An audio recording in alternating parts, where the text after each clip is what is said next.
Hello everyone, welcome to digital GS academy. तो friends, आप सभी को पता है कि एनसीईआरटी का जो सीरीज़ चल रहा है वो सीरीज़ हमारे रेगुलर चल रही है। तो आज का टॉपिक है राज्य, राजा और एक प्राचीन गणराज्य। और इस अध्याय है 5, मतलब 5 चैप्टर आज के लेके हो जाएगा। और फिर हम लोग इसे रेगुलर करेंगे। एनसीईआरटी से बाहर क्वेश्चन नहीं आएगा। ये सीटेट एसएसटी पेपर 2 के बारे में है। ये बाहर क्वेश्चन नहीं आएगा, एनसीईआरटी से ही आपका क्वेश्चन बनेगा। और यहाँ पर वही लाइन है जो एग्ज़ाम में पूछा जाता है, कोई फालतू लाइन इसमें नहीं है। ठीक है, एक एक लाइन बहुत इंपॉर्टेंट है। तो चलिए स्टार्ट करते हैं। स्टार्ट करने से पहले चैनल को सब्सक्राइब कर लीजिए। तो 300 साल पहले राजा बनने की प्रक्रिया में कुछ बदलाव आए। अश्वमेध यज्ञ आयोजित करके राजा के रूप में प्रतिष्ठित हो गए। नेक्स्ट है शासक। 3000 साल पहले राजा बनने की प्रक्रिया में कुछ बदलाव आए। अश्वमेध यज्ञ आयोजित करके राजा के रूप में प्रतिष्ठित हो गए। और अश्वमेध यज्ञ करने वाला राजा बहुत शक्तिशाली थे, बहुत शक्तिशाली माना जाता था।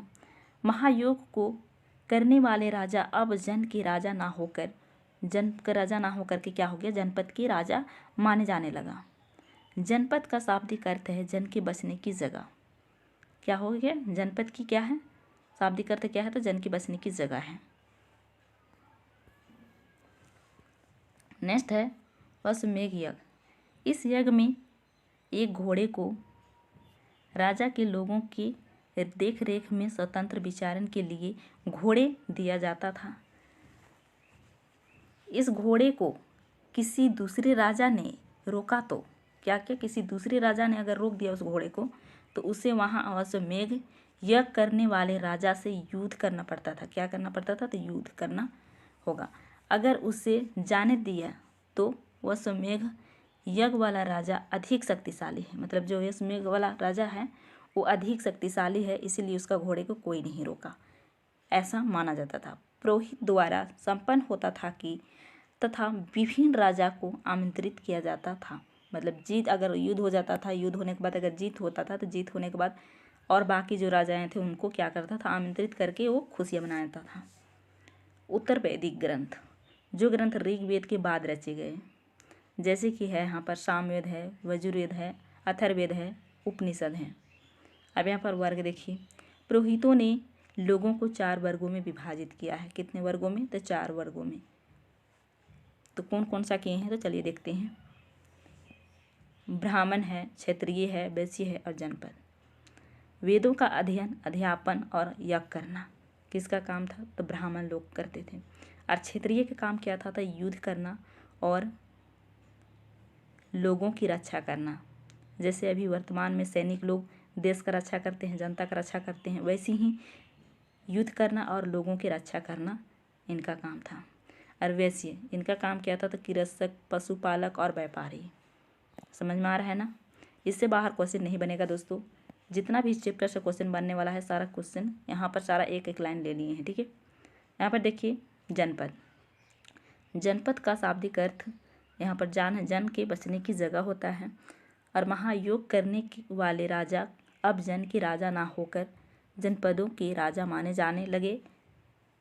इनमें लोग झोपड़ियों में रहते थे और मवेशी तथा जानवरों को पालते थे। क्या करते थे, झोपड़ियों में रहते थे और मवेशी और जानवरों को पालते थे। और चावल, गेहूँ, धान, जौ, दाल, तिल, सरसों उगाते थे।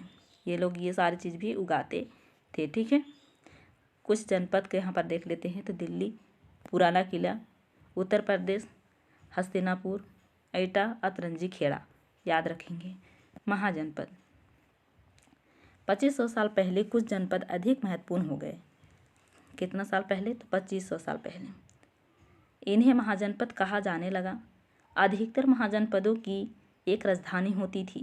क्या होती थी, एक राजधानी होती थी। जैसे ही छोटे छोटे गांव है, इसे मिला करके ये क्या हो गया, एक राजधानी, पंचायत बना करके एक राजधानी भी बना ली।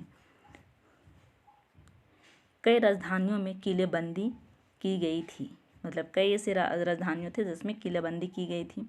अर्थात उनके चारों ओर विशाल, ऊंची और प्रभावशाली दीवार खड़ी कर अपने समृद्धि और शक्ति का प्रदर्शन भी करते थे। मतलब शक्ति और समृद्धि और या सुरक्षा रखने के भी प्रदर्शन करते थे, और इस तरह क्षेत्रों पर नियंत्रण रखना भी सरल हो जाता था। मतलब नियंत्रण रखना भी सरल हो जाता था, देख रेख में भी बहुत आसान हो जाता था।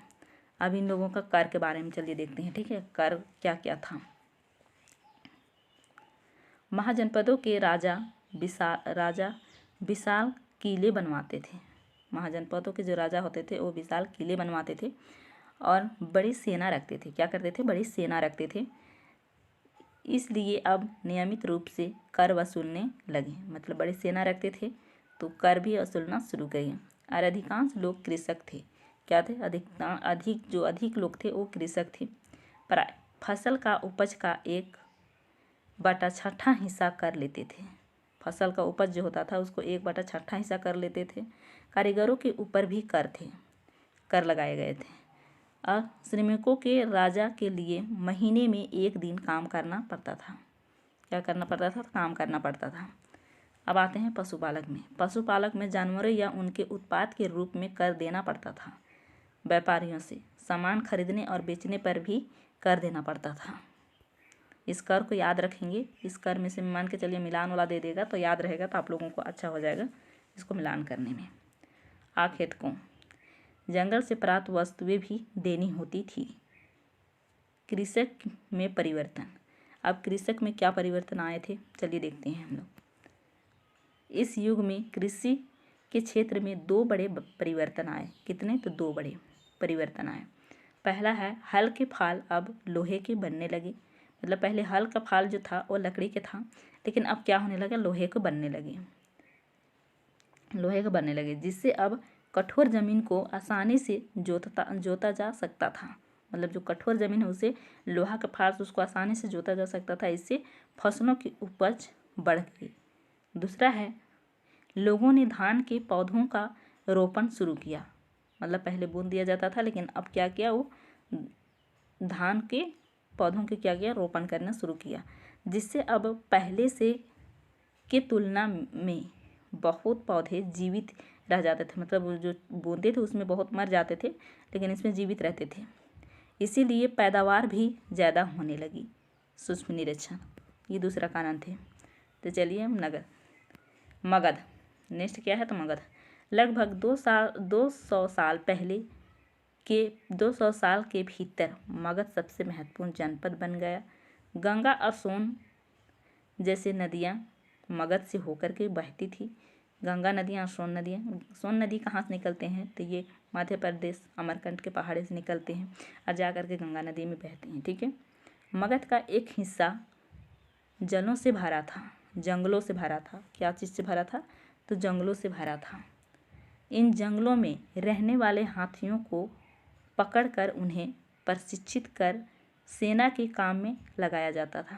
क्या किया जाता था? सेना के काम में लगाया जाता था। याद रखेंगे, हाथियों को पकड़ के क्या करने के लिए लगाया जाता था? तो वहाँ पर रहेगा सेना के या और कुछ रहेगा, तो आप लोग याद रखेंगे कि हाथियों को पकड़ करके किस लिए लगाया जाता था, किस काम के लिए लगाया जाता था? सेना के लिए लगाया जाता था। नेक्स्ट है मगध। बिंबिसार मगध का शक्तिशाली शासक था। बिंबिसार क्या था? तो मगध का शक्तिशाली शासक था। अजातशत्रु राजगृह में स्तूप का निर्माण करवाया। स्तूप का निर्माण राजगृह में किसने करवाया था? अजातशत्रु ने करवाया। महापद्मानंद एक और महत्वपूर्ण शासक थे। उन्होंने अपने नियंत्रण का क्षेत्र इस महाद्वीप के उत्तर पश्चिम में भाग तक फैला लिया था। बिहार में राजगिरी, आधुनिक राजगीर कई सालों तक मगध की राजधानी बनी रही। कई सालों तक क्या हुए? मगध की राजधानी बनी रही। और बाद में ये पाटलिपुत्र यानी आज का पटना को राजधानी बनाया गया। नेक्स्ट है वज्जी। इसकी राजधानी वैशाली थी। वज्जी की राजधानी कहाँ? तो वैशाली थी। यह मगध के समीप था। यहाँ शासन व्यवस्था गण और संघ थी। इन गण संघ के कई शासक होते थे और कभी कभी लोग एक साथ शासन करते थे। वह सभी राजा होते थे। ये शंख और गण क्या है, तो मतलब जहाँ पर एक है, दो है, मतलब यही हमेशा नहीं करेगा, ये भी करेगा, ये भी करेगा। लेकिन अब कभी कभी होता क्या था कि ये सब के सब एक ही समय पे शासन करता था। ठीक है, तो उसे क्या कहा जाता है, गय, तो गण और शंख कहा गया। ठीक है, अब आते हैं 2350 साल पहले, 2300 साल पहले मैसेडोनिया का राजा सिकंदर विश्व विजय करना चाहता था। क्या करना चाहता था, तो विश्व विजय करना चाहता था। कौन, तो ये सिकंदर कहाँ का था, तो मैसेडोनिया का था। कब, तो ये कितना पहले, तो ये 2300 साल पहले। वह मिस्र और पश्चिम एशिया के कुछ राज्यों को जीतता हुआ कहाँ आ गया, तो भारतीय उपमहाद्वीप में। कहाँ, तो भारतीय उपमहाद्वीप में। और ये ब्यास नदी के किनारे तक पहुँच गया। कौन सा नदी तक पहुँच गया, तो ब्यास नदी के किनारे तक ये पहुँच गया। और जब उसने मगध के और मतलब मगध के और अगर परवान करना चाहा, मगध को और कदम रखना चाहा, तो उसके सिपाहियों ने इनकार कर दिया। क्या कर दिया, उसके सिपाहियों ने इनकार कर दिया। वे इस बात से भयभीत थे कि भारत के शासकों के पास पैदल, रथ, हाथियों का बहुत बड़ी सेना थी। क्या थी, पैदल, रथ और हाथियों का बहुत बड़ी सेना थी। तो ये इनकार कर दिए। कहाँ पर आ करके, तो ये ब्यास नदी के पास आ करके इनकार कर दिए। किसका सेना, तो ये सिकंदर का सेना। ठीक है, और ये कहाँ का था, तो मैसेडोनिया का था। तो आज का वीडियो में इतना ही। अगर वीडियो अच्छा लगा हो तो लाइक कीजिए, शेयर कीजिए और चैनल को सब्सक्राइब कर लीजिए। ऐसा वीडियो आप लोगों को हमेशा मिलते रहेगा, क्योंकि एनसीईआरटी से ही आपका क्वेश्चन बनेगा, एनटीईआरटी से क्वेश्चन बनेगा और इससे बाहर क्वेश्चन नहीं बनेगा। जो भी टॉपिक में इम्पोर्टेंट लाइन है उस लाइन को हम हमेशा ऐसे ही लेकर के आएंगे और आप लोगों के सामने पूरा चैप्टर वाइज रखेंगे। ठीक है, चलिए, तो आज का वीडियो में इतना ही। Thank you.